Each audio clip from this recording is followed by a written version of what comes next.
Welcome to the dark. I collect stories people don't want to tell. Some are real.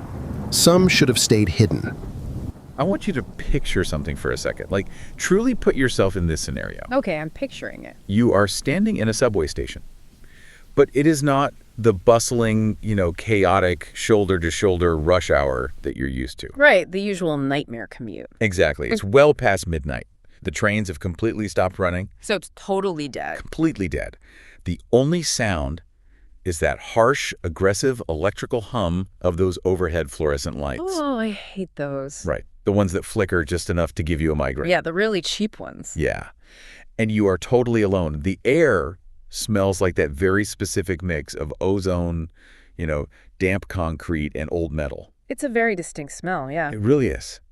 And there, just lining the far wall of the platform, are rows and rows of silent gray storage lockers. Okay. You've walked past them 1,000 times on your morning commute and never given them a second thought. Because why would you? They're just boxes. Exactly. But tonight, in the dead silence of the abandoned terminal, one of those metal doors slowly, deliberately, clicks open all by itself. Oh, that's deeply unsettling. And sitting inside, just waiting in the dark, is a piece of your own future. Wow. That's the premise of Locker 404. It's one of the most unsettling pieces of modern internet folklore we've come across. It really is. And what we really need to figure out today for this deep dive is how a story takes a boring gray metal box and turns it into a complete psychological nightmare. Okay, let's unpack this. It really is a brilliant example of how effective horror operates in the modern era. I mean, urban legends fascinate us. Right, they stick with us. Yeah, and they endure specifically because they hijack the mundane parts of our daily routines. What do you mean by hijack? Well, think about it. When you create a monster that lives in a haunted castle or, a remote cabin in the woods. Like every horror movie ever. Exactly. The threat is safely contained. You, the listener, can simply choose to never go to a haunted castle. Right, just don't go in the woods. Problem solved. Precisely. You have agency. But when the horror is embedded in the subway station, you literally have to walk through every single morning to get to work. Oh, man. Or, the storage locker you pass by when you drop off your gym bag, the fear becomes inescapable. It's just part of your day now. Yeah, it becomes integrated into your daily geography. This story, Locker 404, is an absolute masterclass in urban anxiety and the architecture of liminal spaces. I am so glad you brought up liminal spaces because that feels crucial to why this story gets under your skin so quickly. It's the foundation of the whole thing. It is. And for anyone listening who maybe isn't familiar with the term, a liminal space is basically a space of transition. Right, a threshold. Yeah, it's a place you pass through to get somewhere else, not a place you're supposed to just stay. Like an empty hotel hallway at 3 a.m. Yes, exactly. Or an airport terminal when all the flights are grounded. Or, in this case, a subway platform after the train stop. They just feel intrinsically wrong when they are empty. They do, because their entire architectural purpose is movement and crowds. So, when we look at the anatomy of this specific threat, the locker itself, it's fascinating how it weaponizes that liminality. It really turns it against you. It does. I mean, normally, what is the function of a storage locker? It's a temporary holding cell, basically. Right. It's for stuff we don't want to carry. Luggage, backpacks, shopping bags. The text beautifully refers to them as places where people leave old memories. Which is such a poetic way to put it. I love that phrase because most of the things left in long-term lockers are eventually just forgotten or abandoned. It's a space of transience. Exactly. But Locker 404 flips that script entirely. It doesn't store belongings. No, it does not. It stores people. And not just people, but the inevitability of what happens to those people. Right. The physical parameters of Locker 404 are what immediately elevate it from, a simple ghost story to a complex spatial anomaly. Let's get into those parameters, because they are wild. They are. According to the text we are diving into, no station map shows this locker. It's just off the grid. Completely. No station employee possesses a key to it either. Which is terrifying for management, I'm sure. Right. And most importantly, it only appears after 2:04 a.m. and always on a platform that should theoretically be completely empty. The 2:04 a.m. detail is so weirdly specific, and I think that's exactly why it works. It's a very deliberate choice by the author. Yeah, because it's not midnight. It's not the classic 3 a.m. witching hour. that we see in like every paranormal movie ever made. No, 2.04 AM feels like a bureaucratic anomaly. Exactly. It's like a glitch in a video game map. You know when you clip through a wall in a game? Oh yeah, and you fall into nothingness. Right, you're suddenly falling through an infinite, untextured gray void because you stepped somewhere the developers didn't intend for you to be. That's a perfect way to describe it. That's what 2.04 AM feels like on this platform. Yeah. You have to be standing in the exact wrong place at the exact wrong time for the geometries of the real world to sort of tear open and reveal this thing. That video game analogy is incredibly apt because horror thrives on exactness, you know, Right. on the idea of hidden conditions being met. Like unlocking a secret level, but an evil one. Precisely.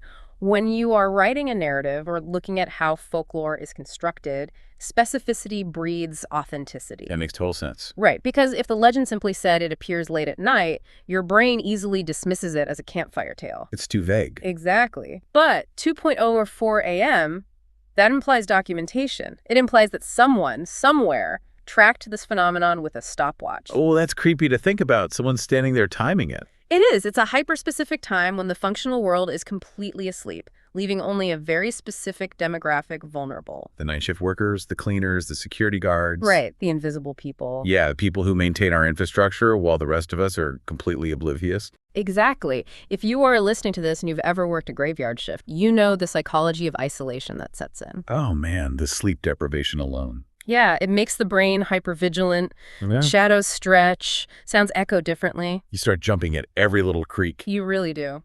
Furthermore, by existing off the map and without a key, the locker is described essentially as a void in the station's architecture. Like a missing tooth in the building. Right. It makes the station itself feel unreliable. If a massive, heavy metal object can simply phase into existence at 2.04 AM... Then what else is fake? Exactly. The concrete beneath your feet isn't safe either. The rules of physics have been totally suspended. It really makes you wonder how many times you've walked past an empty patch of wall in a transit hub and not realized it was basically a dormant portal. Probably more times than we'd like to admit. Definitely. But an object like this doesn't just pop into existence overnight without someone noticing, right? Right, there's always a first encounter. Yeah, there has to be a patient zero. Who was the first person to actually open this thing? Because a monster needs a backstory. And this one has a great one. It does. The text takes us all the way back to 1998. Which feels like ancient history in internet time. It really does. Yeah. So the legend says a night janitor was the first to report it.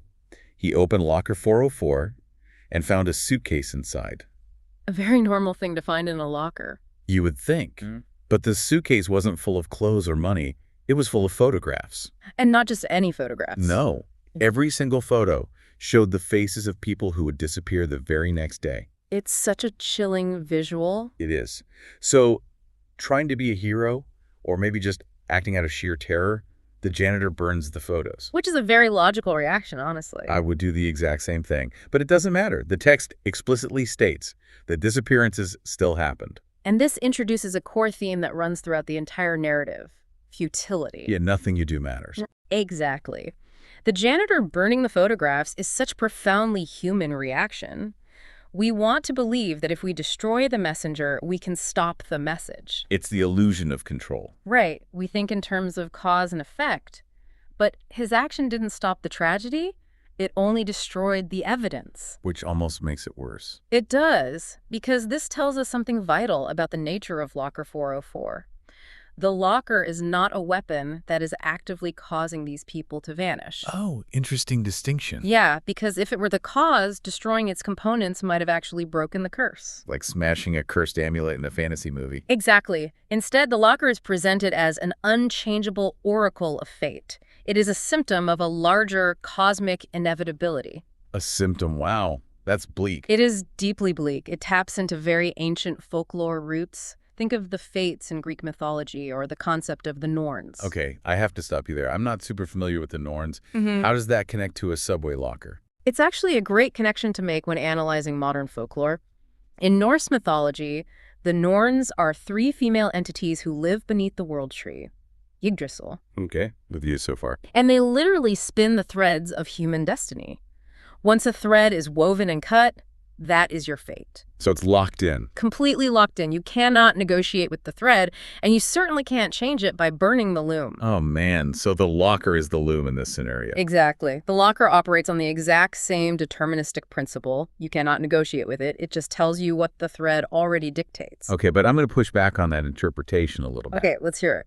To me, this is clearly a time machine. A time machine. Hear me out. Because the rumors among the railway workers start escalating after 1998. They start whispering about lockers that literally speak your name, or lockers containing tomorrow's newspapers. Okay, true.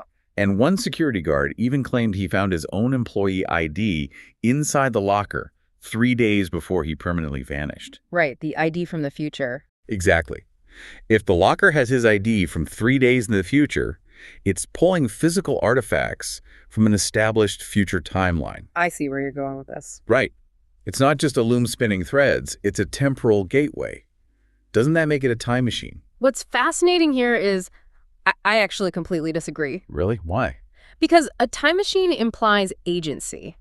It implies that you can step into it or use its information to alter the outcome. Like going back to change the past? Or changing the future once you know it. Oh. If it were time machine, the security guard could have quit his job, left the state, and avoided his disappearance. Oh, I see. But he didn't. He couldn't.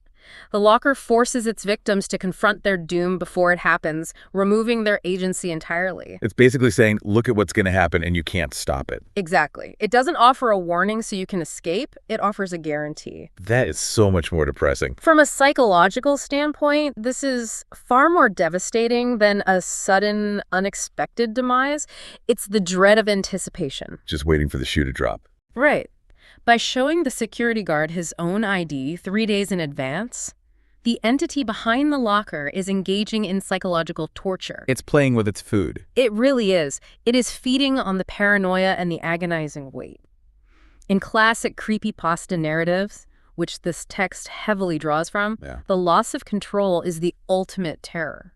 Because you can't fight back? You can't. You are trapped in a narrative that has already been written, and you are just waiting to catch up to the final page. Okay, I get what you're saying about the bureaucracy of fate, but I'm still stuck on why it leaves a paper trail at all. What do you mean? If it's this cosmic, unstoppable entity, why is it using missing person posters and old IDs? Why give them the agonizing wait in the first place? Well, because the entity itself seems to feed on that realization. So the fear is the whole point. The dread is the point, exactly. Yeah. And because human beings desperately want to claw back some of that control, because we literally cannot handle the uncontrollable nature of the universe. We try to make rules. Yes, legends like this inevitably breed rules. We try to codify the madness. If we can't defeat the monster, we at least want to know how to avoid stepping on its toes. Exactly. We need a survival guide. Which brings us directly into the meat of the lore. The 7 mysterious rules of Locker 404. These are so good. Let's really dig into these because they are incredibly specific and, frankly, deeply unsettling. They really paint a picture. They do.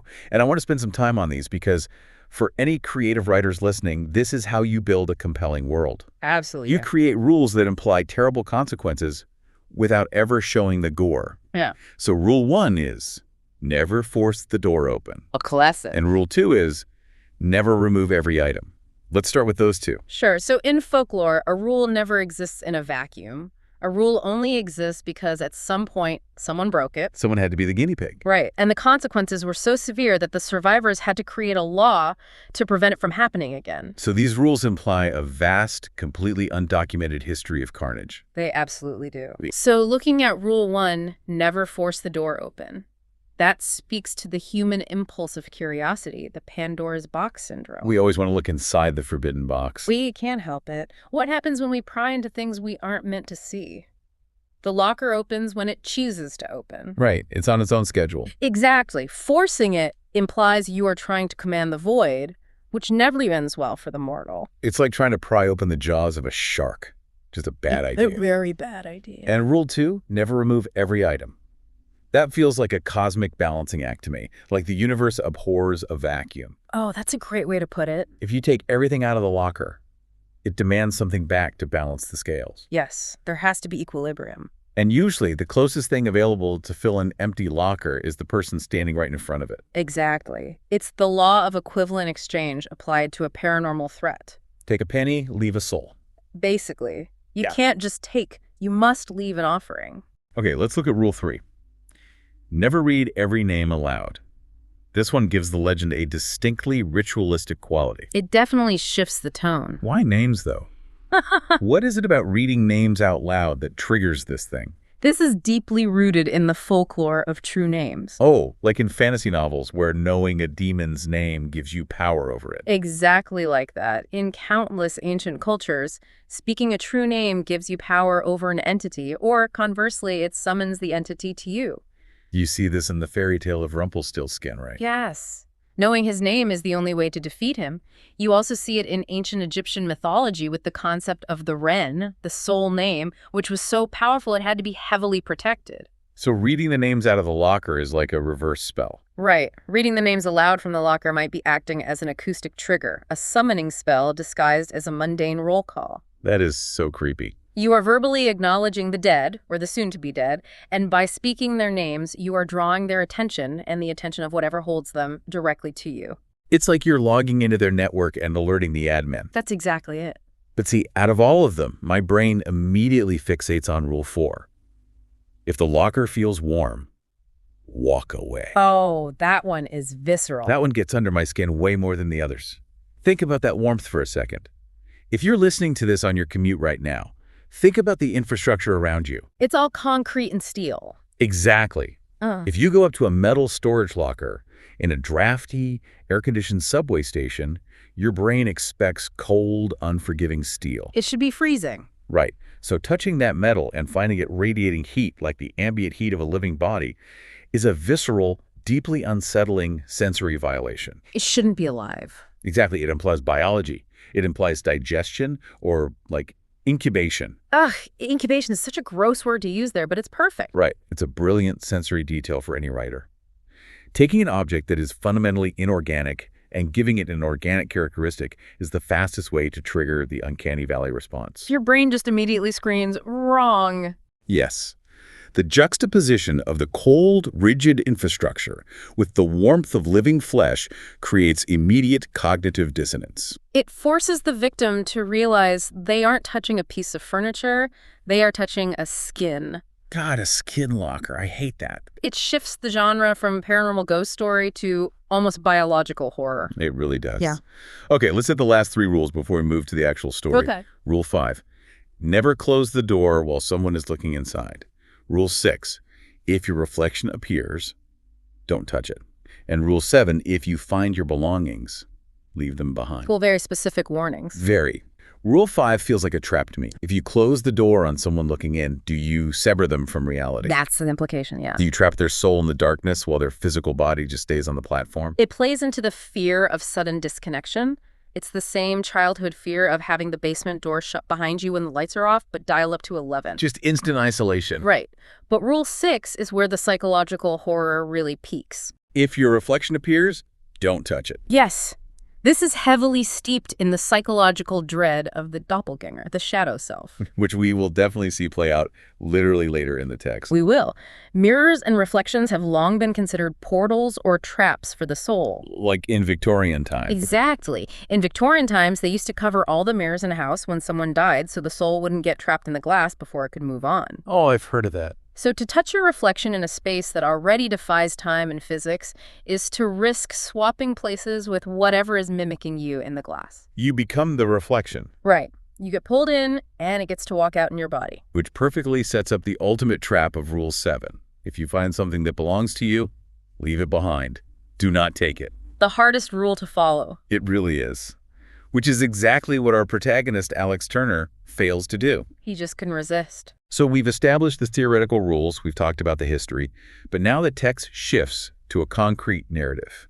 We get to see what happens when the boundary is breached. The rubber meets the road. Exactly.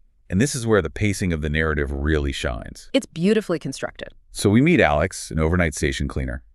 It is exactly 2:04 a.m. He is completely alone on the platform. Prime vulnerability. And locker 404 slowly unlocks itself. The door swings open. But inside, there is no luggage. There is no suitcase full of photos like the janitor found in 1998. It's adapted. It has. Instead, there are hundreds of missing person posters. Yeah. And they are perfectly folded. Every single one of them is dated tomorrow. This is a textbook escalation of tension. It really is. The author transitions the reader from the abstract fear of an urban legend, the rules, the rumors, into a hyper-focused, subjective experience. We're right there with him. Yes. Alex isn't hearing a rumor, he is looking directly into the abyss. And the detail of the missing person posters being perfectly folded is an excellent narrative choice. Why is the folding so important? Because it implies a meticulous, obsessive intelligence behind the phenomena. It's not chaotic. Right. These aren't scattered papers blown in by the wind. They were prepared. They were curated specifically for him to find. Wait, let's stop and think about that mechanic for a second. Okay. How does the locker know his schedule? Is it reading his mind? Is the station itself alive and observing him? Those are the exact questions you're supposed to be asking. Because the fact that they are folded means someone or something has hands, or at least the conceptual equivalent of hands. That's the terrifying part. It suggests a hive mind or an omnipresent observer within the infrastructure of the city itself. So the building is watching. The station isn't just concrete, it's a sensory organ for whatever this entity is. It knows his route, it knows his timing, and it has prepared the paperwork for his arrival. And as he looks through these perfectly folded posters, the faces become familiar to him. They aren't strangers anymore. No, they are the passengers he greeted earlier that very evening. People he saw commuting, going about their lives, swiping their transit cards, totally unaware that their paperwork has already been processed by this demonic filing cabinet. It's so tragic. Here's where it gets really interesting, though. The horror moves from a macro scale, hundreds of strangers doomed to vanish, to an intensely, brutally intimate threat. This is the turning point. Because at the very bottom of the pile of posters, Alex finds his own subway employee badge. His own property, Rule 7. Yep. And the expiration date on the badge doesn't say next year or next month. It just says tomorrow. That is the absolute gut punch of the narrative. It really is. Using the word tomorrow as an expiration date for a human life is so absolute. It's a deadline you can't file an extension for. There's no escaping tomorrow. Then, acting on pure, panicked human instinct, he breaks Rule 7. He sees his own property, and he reaches in and picks up his badge. Which is exactly what anyone would do in a panic. Of course. It's yours, you grab it. But breaking Rule 7 is the catalyst. It is the narrative trigger that collapses the fragile barrier between the mundane world of the station and the supernatural ecosystem of the lockers. The moment he touches it. Exactly. The moment his skin makes contact with his own artifact from the future, the environment reacts instantly. The station lights start flickering. The electrical hum gets way louder, and a voice whispers from the locker, "Put it back." That whisper is critical to understanding the entity. Oh, so. Notice that it's not a roar. It's not a monstrous scream or a threat of violence. All right, it doesn't yell at him. No, it is a quiet, almost authoritative instruction. It implies that the station itself, or the entity operating through the station, operates on a strict bureaucracy. Like a grumpy librarian. Exactly. Alex has disrupted the paperwork. He has stolen a piece of the future that has already been cataloged and filed. See, I love that idea of a bureaucratic monster.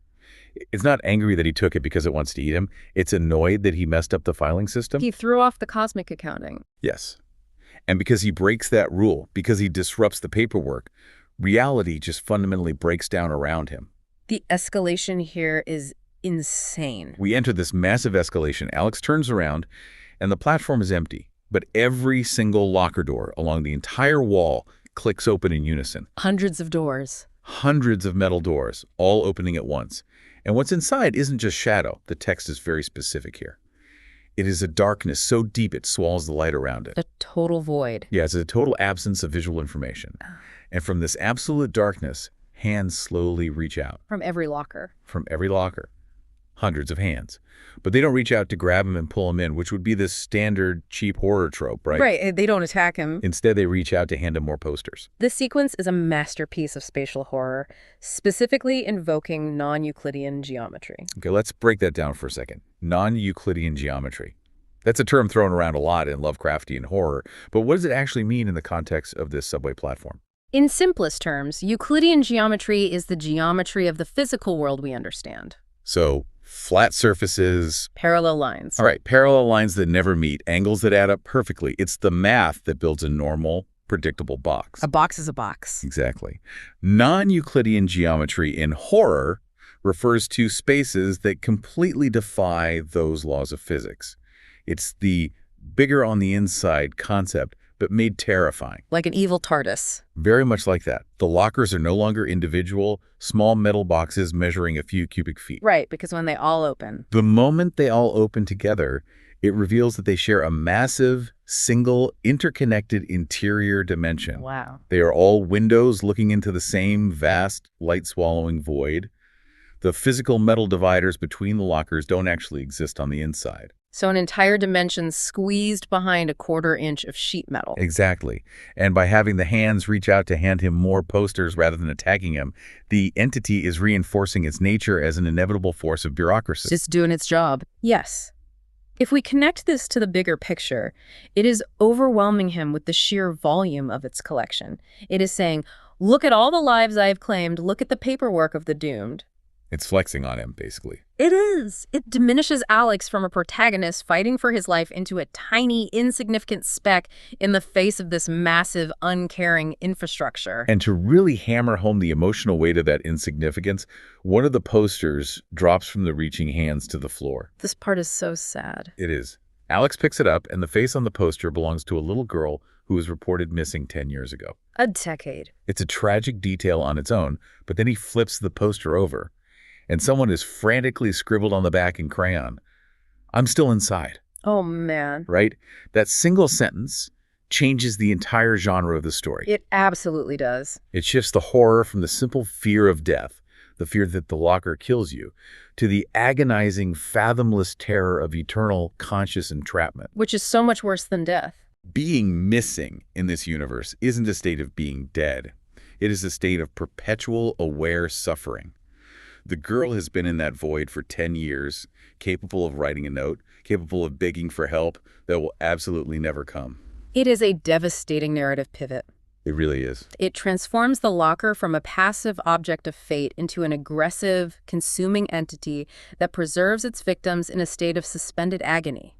It is a highly modern interpretation of Dante's Inferno. Let's expand on that. Which part of Dante's Inferno are we talking about here?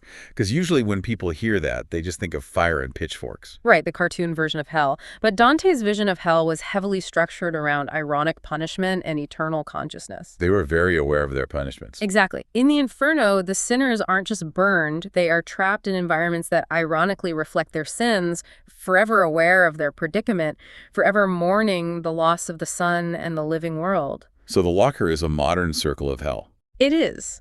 The victims are trapped in the infrastructure of the city that forgot them, eternally missing, but never allowed to truly pass on. They are conscious in the dark. And the text immediately follows this emotional revelation with an auditory hallucination that creates a severe sensory overload. The sound design in this scene, if it were a movie, would be incredible. Oh, absolutely.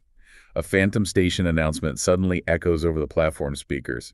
Last train arriving. But no train comes on the actual track. Right, there's no train. Instead, there is the massive, deafening, screeching sound of steel brakes and the sound of hundreds of footsteps walking inside the lockers. That is such a cinematic, terrifying detail. The idea that there is a phantom terminal running parallel to the real one, located entirely inside the walls of the lockers. It defies all logic. You can hear the invisible train, you can hear the ghostly commuters disembarking, walking on metal floors that shouldn't mathematically exist. It completely shatters any remaining grip Alex has on reality. Which, honestly, who wouldn't lose their mind at that point? Anyone would. At this point in a movie, the music would be peaking, the lights would be strobing, but then, right as the chaos hits its absolute maximum, Right as you think he's a goner. right as you expect the monster to jump out of the dark and drag him screaming into the void, the author pulls the handbrake. Total shift in momentum. The pacing shifts entirely, and we enter the final climax, which relies on absolute, suffocating silence. Because true dread requires contrast. Tell me more about that. Well, if the narrative maintained that frantic energy, the reaching hands, the phantom trains, the flickering lights, it would become exhausting. It would just be loud. Right, it would turn into an action sequence rather than a horror sequence. The sudden drop to absolute zero is what makes the ending so incredibly effective. It makes you hold your breath. It does. Let's look at the mechanics of this scene. Alex backs away. The locker door suddenly slams shut, breaking the connection to the void for just a millisecond. and then it slowly clicks open again. And the hands are gone. The hands are gone. The void has changed. And standing inside the locker now is another Alex. A duplicate. Pale, expressionless, holding tomorrow's missing person poster. The doppelganger. It's the ultimate psychological dread. Rule 6 comes back to haunt him. Exactly. You're not facing a monster with fangs. You're facing a hollowed-out, parasitic version of yourself.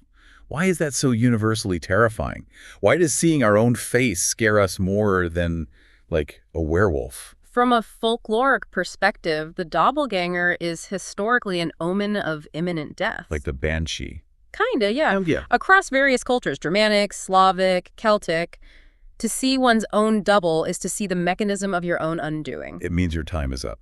It means your time on Earth is fracturing, but psychologically it represents the usurpation of identity. Somebody taking your place. Yes, the fear is that this duplicate will take your place, and the world will not even notice you are gone. Because it looks just like you. The text says the duplicate hands Alex the poster, and then the duplicate smiles. That uncanny valley smile again. I always compare that kind of supernatural smile to a predator baring its teeth. Oh, that's a good comparison. It's a mockery of human emotion. Right. It's wearing his face like a cheap suit. The duplicate doesn't need to speak. It doesn't monologue. It doesn't gloat. No. It just hands him the notice of his own impending absence, smiles, and steps backward into the dark. What makes this interaction so terrifying is the absolute passivity of the duplicate. It doesn't do anything aggressive. Exactly. Think about typical horror tropes. Usually the monster chases you, it tries to drag you into its lair. Right, you run, it chases. But the duplicate does not drag Alex into the locker. After it steps back, the door closes by itself. And then a second later, there are 3 slow knocks from the inside. Boom, boom, boom. And the text just says, waiting. Let's really dissect the pacing and the thematic weight here because it's brilliant. Please do. Those 3 deliberate knocks signify absolute inevitability. The entity isn't chasing him because it mathematically doesn't need to. It already won. It has given him the paperwork. The transaction is complete. It is simply waiting because it knows with absolute certainty that he belongs to it now. He's already in the system. Yes. He will be on that missing person poster tomorrow. There is nowhere in the world he can run, no police station he can hide in, where the 2:04 a.m. deadline won't find him. It's the difference between a jump scare and true lingering dread. A jump scare is cheap. A jump scare startles you for a Yeah. second, right? But the 3 knocks, they crawl into your brain and stay there. They echo. They really do. For anyone trying to write horror, this is the blueprint. Don't chase your protagonist.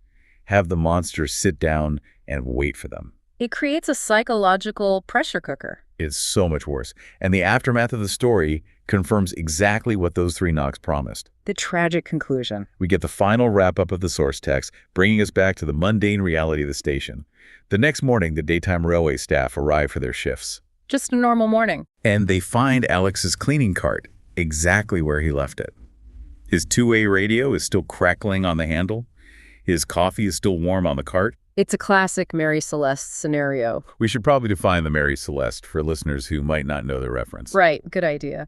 The Mary Celeste was a real merchant ship discovered adrift in the Atlantic Ocean in 1872. Comes completely empty, right? The cargo was perfectly intact. The personal belongings of the crew were still in their quarters, but the entire crew was completely missing. Like they just vanished into thin air. To this day, no one knows what happened to them. It became the ultimate shorthand for people vanishing while leaving their lives mid-action. Like leaving a warm cup of coffee. Exactly.